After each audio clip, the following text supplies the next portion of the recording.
Good morning guys. So ఈరోజు ఒక చిన్న స్టోరీ చెప్పుకుందాము. ఇంతకుముందు రాద్యాలు ఉన్నాయి కదా, అలాంటి ఒక రాద్యంలో ఒక వ్యక్తి ఉండేవాళ్ళు అనమాట. అతను పెయింటింగ్స్ చాలా బాగా వేసేవాళ్ళు. సో అతను వేసే పెయింటింగ్స్ చూసి వాళ్ళ గురువు గారు కూడా చాలా హ్యాపీగా ఫీల్ అయ్యి, అరే నువ్వు పెయింటింగ్ వేస్తే ఇందులో అసలు పొరపాటు అనేది ఉండదు, అంత బాగా వేస్తావు అని చెప్పి అని అంటారనమాట.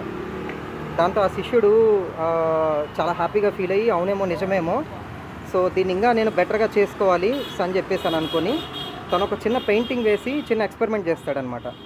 ఆ ఎక్స్పెరిమెంట్ ఏంటంటే, ఆ వేసిన పెయింటింగ్ని వాళ్ళ రాద్యం మధ్యలో ఒక చిన్న చైర్ వేసి, కుర్చీ వేసి, ఆ కుర్చీ పైన పెట్టి ఇందులో ఏదన్నా తప్పులుంటే చెప్పండి అని చెప్పేసి రాస్తాడు.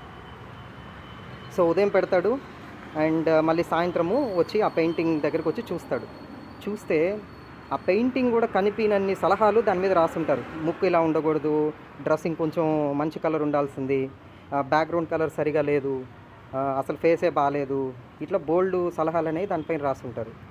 దాంతో ఇంకా వ్యక్తి ఎంత డిప్రెస్ అయిపోతాడంటే చాలా బాధపడతాడు.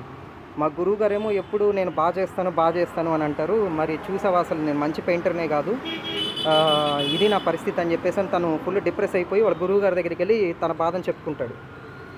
అవును, వాళ్ళ గురువుగారు మొత్తం విని ఒక చిన్న నవ్వు నవ్వి, రేపు నువ్వు నేను చెప్పినట్లు చెయ్యి, నీకే అర్థమవుతుందని అంటాడనమాట. నెక్స్ట్ డే మళ్ళీ ఇంకో పెయింటింగ్ వేస్తాడు. ఈసారి తను రాసే ఆ పైన హెడ్డింగ్లో చిన్న చేంజెస్ చేస్తాడు. నేను వేసిన పెయింటింగ్లో ఏమైనా తప్పులు ఉంటే సరి చెయ్యండి అని చెప్పేసి రాసి, సేమ్ మళ్ళీ ఉదయం వెళ్ళి ఒక కుర్చీ వేసి ఆ కుర్చీలో ఆ పెయింటింగ్ పెట్టి వెళ్ళిపోతాడనమాట. ఈసారి సాయంత్రం వచ్చి చూస్తే తను ఆశ్చర్యపోతాడు. ఎందుకంటే ఆ పెయింటింగ్ మీద కనీసం పెన్ను గీత కూడా ఉండదు. ఓకే, సో దాంతో తనకు అర్థం కాదు అసలు ఏం జరిగింది ఏంటి అని చెప్పేసానని. మళ్ళీ వాళ్ళ గురువుగారి దగ్గరికి తీసుకొని వెళ్ళి, గురువుగారు ఇలా మీరు చెప్పినట్టుగానే నేను పెయింటింగ్ వేశాను, అక్కడ పెట్టాను, ఏదైనా తప్పులు ఉంటే నాకు సరి చేయండి అని చెప్పేసి నేను రాశాను, కానీ సాయంత్రం వెళ్ళి చూస్తే అసలు దాని మీద ఏమీ లేదండి, నాకు ఏం అర్థం అవ్వట్లేదు, ఎక్కడన్నా నేను పొరపాటు పడ్డానా అని అంటే, అప్పుడు వాళ్ళ గురువుగారు తనకు చెప్తారనమాట నవ్వి, అమ్మా ఈ ప్రపంచంలో ఊరకనే ఇచ్చే విషయాలు ఏంటంటే సలహాలు. అందుకే ప్రతి ఒక్కరూ ఏదో ఒక సలహా ఇవ్వాలని ట్రై చేస్తూనే ఉంటారు. వాళ్ళకి తెలిసినా తెలియకపోయినా ఏదో ఒక సలహా ఇస్తూనే ఉంటారు. అదే ఆ సలహా కాకుండా చేసి చూపించు అనే వరకు ఎవరు ముందుకు రారు. ఓకే, సో చాలా తక్కువ మంది, మేబీ వేళ్ల మీద లెక్క పెట్టవచ్చు, అంతమంది కూడా మనకి ముందుకు వచ్చి మనకి దగ్గరుండి చెప్పి చేయించరనమాట. సో దీన్ని బట్టి ఏంటంటే, ఆ సలహాలని అనేది నువ్వు అంత సీరియస్గా తీసుకోవద్దు, నీలో టాలెంట్ని నువ్వు గుర్తించు, నువ్వు చేసేది మంచి పనా కాదా అనేది చేసుకుంటూ వెళ్ళిపో అని చెప్పేసి అంటారు.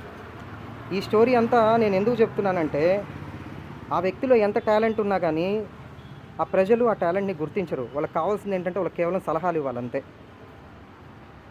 వాళ్ళ దగ్గర ఉన్న టాలెంట్ అంటే ఊరకనే చేసే సలహాలు కాబట్టి వాళ్ళు ఏదో ఒక సలహా ఇస్తూ ఉంటారు. ఇలానే మనం ఏదైనా ఒక ఎక్సర్సైజ్ చేద్దామని అనుకుంటే, అరే నీకెక్కడ వద్దురా అంటారు. లేదా ఏదైనా మంచి విషయం తింటూ ఉంటే దిగొచ్చాడు రా పైన నుంచి అని అంటారు. లేదా ఏదైనా కొంచెం హెల్తీగా తినమ్మా అని అంటే, 100 సంవత్సరాలు బ్రతికి ఏం పీకుదామని అంటారు. హెల్మెట్ పెట్టుకోరా అని అంటే, అసలు నన్ను బుద్ధే మగాడింగా ఈ ఊర్లో పుట్టలేదు, నాకు హెల్మెట్ పెట్టుకుంటే జుట్టు ఊడిపోద్దని అంటారు. సో ఇంకా ఏదైనా కొంచెం వచ్చిన డబ్బుల్లో ఒక 10 రూపాయలు వస్తే అందులో ఒక 5 రూపాయలు ఖర్చు పెట్టుకో, ఒక 2 రూపాయలు జల్సాలు చేసుకో, ఒక 3 రూపాయలు దాచిపెట్టుకో అని అంటే, దాచిపెట్టి ఏం పీకడానికి, ఉన్నది ఒకటే లైఫ్, ఎంజాయ్ చేయాలి కదా అని అంటారు. సో ఇట్లా వేరు మనుషులు అనేవి మనకి సలహాలు ఇస్తూనే ఉంటారు. కానీ మనం చేసే పని ఏంటనేది అట్లీస్ట్ మన క్లారిటీ ఉండాలి. సో సలహాలు అనేవి వినండి, నేను తప్పనట్లేదు, కానీ ఆ సలహాలో ఏది మంచి ఏది చెడు అనేది ఆలోచించే మనకు నాలెడ్జ్ ఉన్నప్పుడే ఆ సలహాలు అనేవి వినండి. ఆర్ఎల్స్ వినకండి, ఎవరో ఏదో చెప్పారు కదా అని బ్లైండ్గా చేయొద్దు. So yeah, thank you.